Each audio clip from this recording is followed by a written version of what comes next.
अगर आपको ऐसी जैन ज्ञानवर्धक कहानियां सुनना पसंद है तो हमारे जैन संसार चैनल को जरूर सब्सक्राइब करें। आज हम सुनने जा रहे हैं महासती चंदनबाला की अद्भुत कहानी।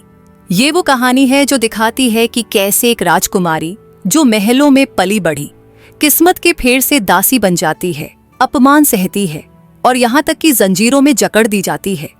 यही वो चंदनबाला है जिनकी अटूट भक्ति और श्रद्धा ने वो कर दिखाया जो असंभव लगता था। कैसे उन्हीं के हाथों से उन्हीं कठिन परिस्थितियों में स्वयं भगवान महावीर ने अपने लगभग 6 महीने लंबे कठिन उपवास का पारणा किया। ये कहानी है पीड़ा पर विजय की, विश्वास की शक्ति की और उस ऐतिहासिक आहार दान की जिसने चंदनबाला को सदा के लिए अमर कर दिया। तो चलिए सुनते हैं महासती चंदनबाला के जीवन की ये प्रेरणादायक और चमत्कारी गाथा। अपने कर्मों के प्रभाव से चंदनबाला सेठ वृषभदत्त के घर तक अपने शील और पवित्रता को सुरक्षित रखते हुए आ तो गई, पर कौन जानता था कि यहीं उस पर शील भंग करने का झूठा आरोप लगाया जाएगा और वही परिस्थिति उसके लिए वरदान साबित होगी। वह तो सदा इन सबसे अलग अपनी आत्मा की साधना में ही लगी रहती थी। वह विचारती थी कि कर्म के उदय से व्याकुल हो जाना धार्मिक जीवों का काम नहीं है। उस कठिन समय में भी अपनी धर्म की साधना में आगे बढ़ते रहना ही सच्चे धर्मात्माओं की पहचान है। जब सेठानी सुभद्रा का शक यकीन में बदल गया, तब वह चंदना के प्रति ईर्ष्या से प्रेरित होकर उसे किसी भी तरह अपने रास्ते से हटाने को तैयार रहकर सही अवसर का इंतजार करने लगी। एक दिन जब सेठ नगर से बाहर गए हुए थे, तब सेठानी ने चंदना को अकेले में बुलाकर उसके सुंदर बाल काटकर सिर मुंडवा दिया। अरे, अत्यंत रूपवती राजपुत्री को बदसूरत बना देने का प्रयास किया। इतने से भी उसका क्रोध शांत नहीं हुआ तो चंदना के हाथ पांव में बेड़ियां डालकर उसे एक अंधेरी कोठरी में बंद कर दिया। ऊपर से तरह तरह के कड़वे शब्द कहे। भोजन में भी प्रतिदिन सुबह सुबह मात्र उबले हुए उड़द और गर्म पानी ही दिया। अरे, सिर मुंडवाकर जिसे बेड़ी पहना दी गई हो, उस बहुत कोमल निर्दोष आत्मानुभवी राजकुमारी का उस समय क्या हाल हुआ होगा। आंखों से आंसू बह रहे हैं, मन में वीरनाथ प्रभु का स्मरण हो रहा है। उसे विश्वास है कि महावीर मुझे संकट से उबारने अवश्य आएंगे। जिन महावीर ने मुझे सम्यक्त्व देकर संसार के बंधन से मुक्त किया है, वे ही प्रभु मुझे दर्शन देकर इन बेड़ियों से भी छुड़ाएंगे। इस प्रकार वीर प्रभु के स्मरण में लीन होकर वह भूख प्यास को भी भूल जाती है। क्षण भर के लिए तो उसकी आत्मा मुक्त रूप से किसी शरीर से परे गहरी अवस्था में डूब जाती थी। ऐसी स्थिति में एक दिन बीता, रात बीती, दूसरा दिन भी बीत गया, सेठ वृषभदत्त नहीं आए। तीसरा दिन बीत गया, तब भी सेठ जी नहीं आए। चंदना को 3 दिन के उपवास हो गए। 3 दिन तक कोठरी में बंद और बेड़ियों में जकड़ी हुई वह राजकुमारी आहार जल के बिना अकेली पड़ी है और कड़वी मीठी यादों में खो गई है। हर क्षण प्रभु महावीर का स्मरण करते हुए सम्यक्त्व का मधुर स्वाद ले लेकर जी रही है। सोच रही है कि या तो अब प्रभु के दर्शन हो या समाधि मरण। इस प्रकार विचार करते करते तथा प्रभु के दर्शनों की कामना करते करते 3 दिन बीत गए। चौथे दिन सुबह सेठ आ गए। घर का वातावरण कुछ सूना और बेचैन सा लग रहा था।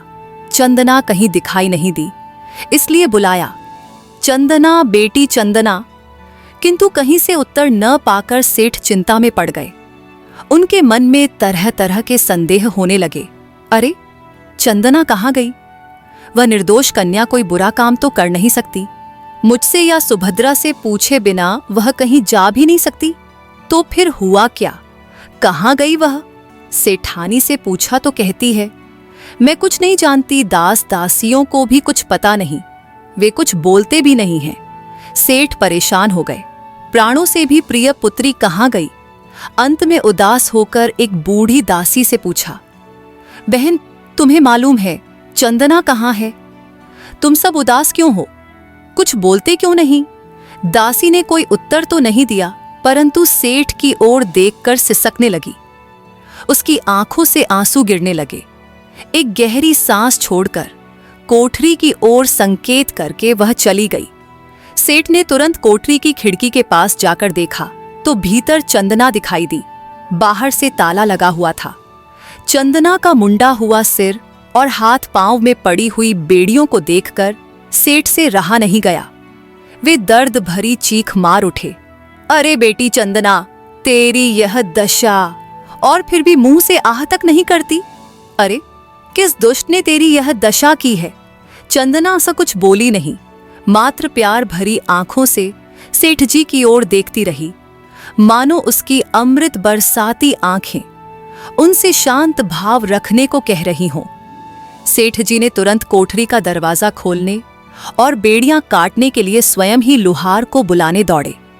सेठ जी के आने से 3 दिन की उपवासी चंदना विचारने लगी, यदि महावीर प्रभु पधारें तो मैं उन्हें आहार देकर ही पारणा करूंगी। ऐसी मन की सच्ची भावना वह कर रही है, और यदि जीव की भावना सच्ची हो तो उसका फल भी मिले बिना नहीं रहता। यदि जीव को भावना का फल न मिले तो सारी दुनिया का अस्तित्व ही मिट जाएगा। जिसे आत्मा की भावना हो उसे आत्मा की प्राप्ति होती ही है। सच्ची आत्म भावना करने वाले को यदि आत्म सुख की प्राप्ति न हो तो आत्म तत्व ही शून्य हो जाए, उसका अस्तित्व ही सिद्ध नहीं होगा। यदि पापी जीव के पाप भाव का फल न हो तो नरक गति ही शून्य हो जाए। जीव के पुण्य भाव का फल न हो तो जगत में देव गति ही शून्य हो जाए। जीव के रत्नत्रय भाव का फल न हो तो सिद्ध गति ही शून्य हो जाए। इस प्रकार यदि जीव के अच्छे बुरे या शुद्ध भावों का फल न हो तो संसार की 4 गतियां अथवा सिद्ध गति ही नहीं रहेगी, और तब जगत को शून्य हो जाना पड़ेगा। किंतु नहीं, सच्ची भावना का सच्चा फल आता ही है। भावना फलित हुए बिना नहीं रहती। देखो, इधर चंदना उत्तम भावनाएं कर रही है कि वीर प्रभु पधारे तो आहार दान दूं। ठीक उसी समय प्रभु महावीर पधारे। 5 माह और 25 दिन के उपवास किए हुए प्रभु महावीर आहार हेतु नगर में पधारे हैं। उनका शरीर दुर्बल नहीं हुआ, उनकी मुद्रा तेजहीन नहीं हुई, बल्कि तप के दिव्य तेज से चमक रही है। उनकी आत्मा का तेज अनोखा है। ऐसे प्रभु वीर मुनिराज वृषभदत्त सेठ के घर की ओर आ रहे हैं। चंदना ने दूर से प्रभु को अपने घर की ओर आते देखा तो उसका रोम रोम, शरीर का हर कण अत्यधिक हर्ष से, भक्ति से तथा आश्चर्य से रोमांचित हो उठा। पधारो प्रभु पधारो। प्रभु निकट आए और खुशी से भरी हुई चंदना प्रभु के स्वागत के लिए आगे बढ़ी। आश्चर्य! उसकी बेड़ियां खुल गईं। उसका रूप सौंदर्य इतना उत्कृष्ट लगने लगा मानो सिर भी पहले की तरह सुंदर बालों से सुशोभित हो रहा हो। सारा वातावरण एकदम बदल गया। बंधन से मुक्त चंदना का ध्यान तो प्रभु की ओर था। बंधन था और टूट गया, उसका भी ध्यान उसे नहीं है। जिस प्रकार स्वानुभूति के समय मुमुक्षु साधक को बंध मोक्ष का ध्यान नहीं रहता, फिर भी बंधन टूट जाते हैं। आत्मा के दर्शन में लीन साधक के मोह बंधन अचानक ही खुल जाते हैं। उसी प्रकार प्रभु दर्शन में लीन चंदना की बेड़ी का बंधन टूट गया। आनंद पूर्वक वह द्वार पर आई। प्रभु की गहरी भक्ति सहित वंदना करके पड़गाहन किया। अहो प्रभो, पधारो पधारो पधारो। वीर प्रभु की मधुर दृष्टि चंदना पर पड़ी तो वह धन्य हो गई। लोग मुझे नहीं पहचानते, किंतु प्रभु महावीर तो जानते हैं। प्रभु के दर्शनों से वह जीवन के सारे दुख भूल गई। भक्ति पूर्वक वीर मुनिराज का पड़गाहन किया। क्षण भर के लिए प्रभु वहां ठहरे और देखा तो दासी के रूप में 3 दिन की उपवासी चंदना आहार दान देने हेतु खड़ी है। दूसरे भी अनेक अभिग्रह पूरे हो गए और एक स्पेछट 5 माह 25 दिन के उपवासी तीर्थंकर मुनिराज ने चंदना के हाथ से पारणा किया। ज्यों ही चंदना ने प्रभु के हाथ में उड़द का पहला कौर रखा कि दाता और पात्र दोनों के दिव्य पुण्य के प्रभाव से उसका उत्तम खीर रूप में परिवर्तन हो गया। उत्तम खीर से विधि के अनुसार प्रभु का पारणा होने से चारों ओर आनंद मंगल छा गया। देवता आकाश में जय जयकार करने लगे और रत्नों की वर्षा होने लगी। देवताओं के नगाड़े बज उठे। समस्त कौशाम्बी नगरी में हर्ष एवं आश्चर्य फैल गया कि अरे, यह किस बात का उत्सव है। और जब उन्होंने जाना कि आज वीर मुनिराज का पारणा हो गया है और उसी की खुशी के अवसर पर देवता यह उत्सव कर रहे हैं, तब नगरवासियों के आनंद का पार नहीं रहा। मुनिराज महावीर प्रतिदिन नगरी में पधारते और बिना आहार किए लौट जाते। उन प्रभु ने आज आहार ग्रहण किया। नगरी में यह समाचार फैलते ही लोग हर्ष से दौड़ते हुए उधर आने लगे कि चलो उस भाग्यशाली आत्मा के दर्शन करें और बधाई दें जिसके हाथ से यह महान कार्य हुआ है। लोगों ने जब देखा कि वृषभदत्त सेठ की एक दासी के हाथ से प्रभु ने आहार लिया है, तब वे आश्चर्यचकित हो गए। अरे, लोगों को क्या खबर थी कि वह दासी नहीं, किंतु प्रभु महावीर की मौसी की बेटी अर्थात बहन है, उनकी महान भक्त है। प्रभु को पारणा करा के चंदना धन्य हो गई। आहार ग्रहण करके वे वीर योगीराज तो मानो कुछ भी नहीं हुआ हो, ऐसे स्वाभाविक भाव से वन की ओर चले गए और वहां जाकर आत्मा के ध्यान में लीन हो गए। जब तक प्रभु जाते हुए दिखाई दिए, तब तक चंदना उन्हें एकटक देखती रही। आकाश में देव और पृथ्वी पर लोगों की भीड़ उसे धन्यवाद देकर उसकी प्रशंसा कर रहे थे, किंतु चंदना तो सारे जगत को भूलकर समस्त अन्य भावों से दूर चैतन्य तत्व के निर्विकल्प ध्यान में शांतिपूर्वक बैठी थी। उसकी गंभीरता असाधारण थी। इधर वृषभदत्त सेठ के घर में मुनिराज के आहारदान का प्रसंग बनने से खुशी और शुभ का माहौल छाया हुआ है। उधर सेठ स्वयं तो बेड़ी कटवाने हेतु लोहार को बुलाने गए थे, सो वापस लौट रहे हैं। मार्ग में आनंदमय शोर देखकर लोगों से पूछा, यह क्या हो रहा है? किस बात का है इतना हर्षमय शोर? तब प्रजाजन कहने लगे, अरे सेठ, आपके तो भाग्य ही खुल गए। आपके आंगन में तो महावीर मुनिराज का पारणा हुआ है।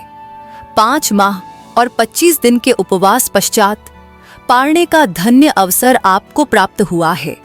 आपके घर आंगन में चंदना ने भगवान को आहार दान दिया है, उसी का यह उत्सव हो रहा है। देवता भी आपके आंगन में रत्नों की वर्षा एवं जय जयकार कर रहे हैं। सेठ तो आश्चर्यचकित होकर घर की ओर दौड़े। हर्षानंद का विशाल सागर उनके हृदय में उमड़ने लगा। क्या हुआ? कैसे हुआ? चंदना की बेड़ी किसने काटी? उसने प्रभु को किस चीज से किस प्रकार पारणा कराया? ऐसे अनेक प्रश्न हर्ष के समुद्र में डूब गए। वे घर पहुंचे तो वहां सारा वातावरण ही बदल गया था। कहां कुछ क्षण पूर्व का अशांत क्लेशमय वातावरण और कहां यह उल्लासपूर्ण आनंद। चंदना का अद्भुत रूप पहले से भी अधिक सुंदर देखकर वे आश्चर्यचकित हो गए और हर्ष से बोल उठे, वाह बेटी चंदना, धन्य है तू। तूने मेरा घर पवित्र किया, कौशांबी नगरी की शोभा बढ़ा दी। तुझे पाकर मैं धन्य हो गया। तू तो देवी है। अरे रे, हम तुझे नहीं पहचान सके और अभी तक दासी बनाकर रखा। बेटी, हमारी गलती माफ कर दे। तू दासी नहीं है, तू तो संसार द्वारा पूजनीय माता है। चंदना बोली, पिताजी, वह बात भूल जाइए। मुझ पर आपका बड़ा एहसान है। आपने ही मुझे संकट में आश्रय देकर मेरी रक्षा की है। यह आश्चर्यमय घटना देखकर सुभद्रा सेठानी तो हक्की बक्की रह गई। उसके पछतावे की कोई सीमा नहीं थी। वह चंदना के चरणों में गिरकर क्षमा याचना करने लगी। बेटी, मैं तुझे नहीं पहचान सकी। मुझ पापी ने तुझे बहुत कष्ट दिए। मुझे क्षमा कर दे बेटी। चंदना ने उसका हाथ पकड़कर कहा, माता, वह सब भूल जाओ। मेरे ही कर्मों के उदय से वह सब हुआ, परंतु प्रभु महावीर के शुभ आगमन से आपका घर पवित्र हो गया और हम सब धन्य हुए। मानो महावीर का अभिग्रह पूर्ण होने के लिए ही यह सब हुआ था। आत्मचिंतन करती हुई चंदना विचार रही है कि आहा, एक आहार दान की भावना से मेरी बेड़ी के बंधन टूट गए, तो परम चैतन्य की निर्विकल्प भावना से संसार के बंधन टूट जाएं। इसमें क्या आश्चर्य। आत्म भावना द्वारा मैं अपने संसार बंधन को भी थोड़े समय में अवश्य ही तोड़ डालूंगी। महावीर प्रभु के दर्शन मात्र से मेरे बाहरी बंधन छूट गए, तो अंदर चैतन्य प्रभु के दर्शन से संसार बंधन भी टूटने में अब क्या देर। सारी कौशांबी नगरी उमड़ पड़ी है। महावीर मुनि को पारणा कराने वाली उन चंदना देवी के दर्शन करने तथा उन्हें बधाई देने को। आहा, आज तक जिसे हम दासी समझते थे वह तो पूजनीय देवी निकली। उन्होंने वीर प्रभु को पारणा करा के अपनी कौशंबी नगरी का सम्मान बढ़ाया और उसे दुनिया भर में प्रसिद्ध कर दिया। अपनी नगरी में वीर प्रभु का आहार नहीं होने का जो अपयश लग रहा था, उसे आज चंदना ने आहार दान देकर मिटा दिया। बहुतों को तो आश्चर्य हो रहा था कि आहार दान और किसी के हाथ से नहीं, एक दासी के हाथ से हुआ। अरे नगरवासियों, अपयश तो तुम्हारी नगरी में चंदना जैसी पवित्र स्त्री का दासी रूप में बिकने का था। प्रभु महावीर ने उस दासी के ही हाथ से पारणा करके वह अपयश मिटा दिया, गुलामी की प्रथा दूर कर दी, मनुष्य मनुष्य को बेचे वह कलंक धो दिया, तथा यह भी संदेश दिया कि धर्म साधना में धनवान होने का कोई महत्व नहीं है, अच्छे गुणों का महत्व है। महावीर मुनि के आहार के समाचार सुनकर कौशाम्बी की महारानी मृगावती भी वहां आ पहुंची और उन्हें यह जानकर अपार हर्ष हुआ कि मुनिराज का पारणा उनकी बहन चंदना के ही द्वारा हुआ है। फिर वे सेठ वृषभदत्त का धन्यवाद कर बहन चंदना को अपने घर ले गईं।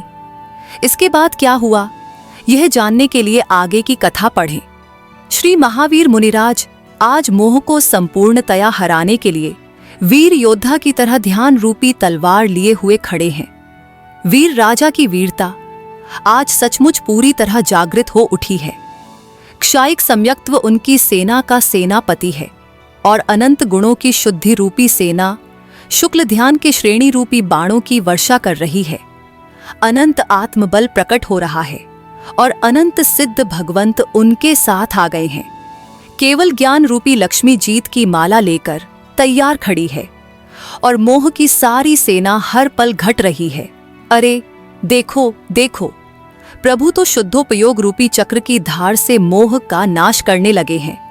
क्षपक श्रेणी में आगे बढ़ते बढ़ते 8वें, 9वें, 10वें गुणस्थान तक तो क्षणमात्र में पहुंच गए हैं। प्रभु अब पूरी तरह वीतराग हो गए और सूर्यास्त से पूर्व तो वीर प्रभु के अंदर जो कभी अस्त न हो, ऐसा केवल ज्ञान रूपी सूर्य चमक उठा। आहा, प्रभु महावीर सर्वज्ञ हुए, अरिहंत हुए, परमात्मा हुए। नमो अरिहंताणम। सर्वज्ञ प्रभु महावीर राग और इंद्रियों के बिना ही पूर्ण सुख और ज्ञान में बदल गए। अनोखी थी वह दशा। इंद्रियां मौजूद होते हुए भी मानो गैर मौजूद हों। इस प्रकार प्रभु ने उनका संबंध पूरी तरह छोड़ दिया। भगवान भले अतीन्द्रिय हुए और हमारा साथ छोड़ दिया, फिर भी हमें प्रभु के साथ रहने में ही लाभ है, ऐसा मानकर वे भौतिक इंद्रियां अब भी प्रभु का साथ नहीं छोड़ती थीं। प्रभु तो इंद्रियों से बिना निर्भर रहे अपने आप ही सुखी थे। दूसरों पर निर्भर इंद्रियों के सुख से ठगे जा रहे जगत को प्रभु ने बतला दिया कि आत्मा इंद्रिय विषयों के बिना ही स्वतंत्र रूप से सुखी है। सुख वह आत्मा की मूल प्रकृति है, इंद्रियों की नहीं। शुद्धोपयोग के प्रभाव से आत्मा स्वयं परम सुख रूप में बदल जाती है। ऐसे हर तरह से दोष रहित और अनंत सुखी परमात्मा के दर्शन कर निकट भव्य जीव तो यह सहज ही समझ लेते हैं कि ऐसा कोई दोष या दुहक नहीं है जो अपने स्वभाव की साधना से दूर न हो। हमें भी यही समझ लेना चाहिए।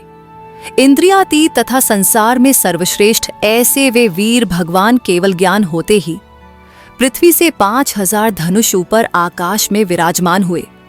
आहा, पृथ्वी के सहारे की अब उन्हें जरूरत ही नहीं रही और अब वे फिर कभी पृथ्वी पर नहीं उतरेंगे। उनका शरीर छाया रहित परम औदारिक हो गया। सबको देखने वाले प्रभु स्वयं भी सभी दिशाओं से दिखने लगे। प्रभु के केवल ज्ञान का उत्सव करने तथा अरिहंत पद की पूजा करने स्वर्ग से इंद्र आदि देवता पृथ्वी पर आ पहुंचे। इंद्र ने स्तुति करते हुए कहा, हे देव, आप वीतरागता एवं सर्वज्ञता द्वारा जगत में सबसे उत्तम सुंदरता को प्राप्त हुए हैं। आप परम आराध्य हैं। इधर कौशाम्बी नगरी में कुमारी चंदनबाला वीर प्रभु के केवल ज्ञान की प्रतीक्षा करते हुए वैराग्य से भरा जीवन बिता रही है। वैशाख शुक्ला दशमी की सायंकाल आकाश में अचानक हजारों लाखों देवताओं के विमान देखकर उसे आश्चर्य हुआ। वे सभी महावीर भगवान का जय जयकार करते हुए जा रहे थे। चंदना तुरंत समझ गई कि महावीर को केवल ज्ञान हो गया है और उसी का उत्सव मनाने यह देवता जा रहे हैं। आहा, महावीर अब परमात्मा बन गए। इस प्रकार चंदना के हर्षानंद का पार नहीं है। सारे नगर में आनंद के बाजे बजवाकर उसने प्रभु के केवल ज्ञान का मंगल उत्सव मनाया।